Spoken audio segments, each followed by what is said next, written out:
Anda kembali di Kompas Pagi, Saudara. Sebelum ke informasi makan bergizi gratis, ada sejumlah pelajar di Kabupaten Sukabumi, Jawa Barat harus menyeberangi sungai besar untuk berangkat ke sekolah. Hal ini sudah berlangsung sebulan belakangan akibat jembatan roboh diterjang banjir bandang.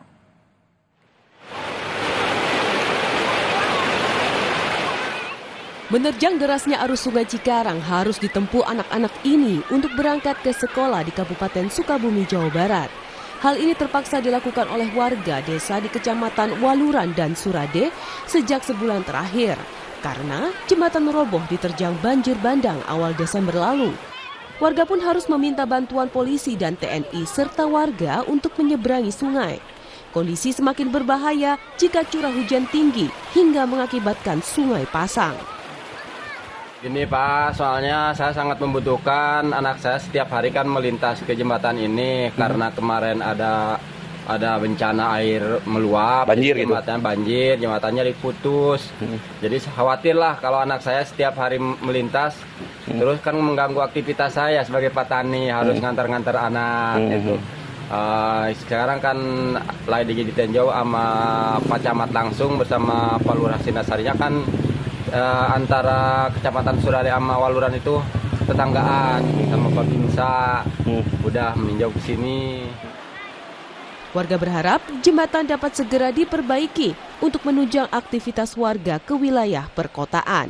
Insan Maulana Firdaus, Kompas TV, Sukabumi, Jawa Barat.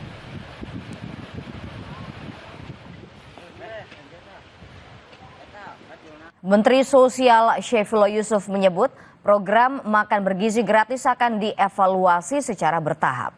Menurut Mensos, tak hanya untuk pemenuhan gizi anak, program ini juga diharap dapat menggerakkan ekonomi lokal. Mensos Syaifullah Yusuf mengatakan agar program ini sesuai harapan, maka dalam pelaksanaannya akan dievaluasi secara bertahap.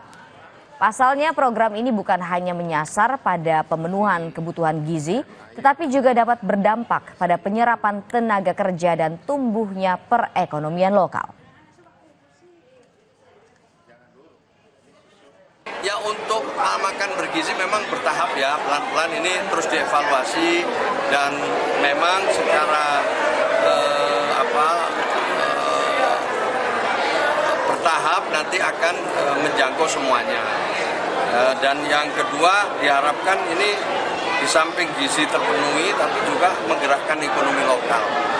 Ini yang nanti punya dampak besar ya terhadap penyerapan tenaga kerja, kemudian juga tumbuhnya perekonomian lokal.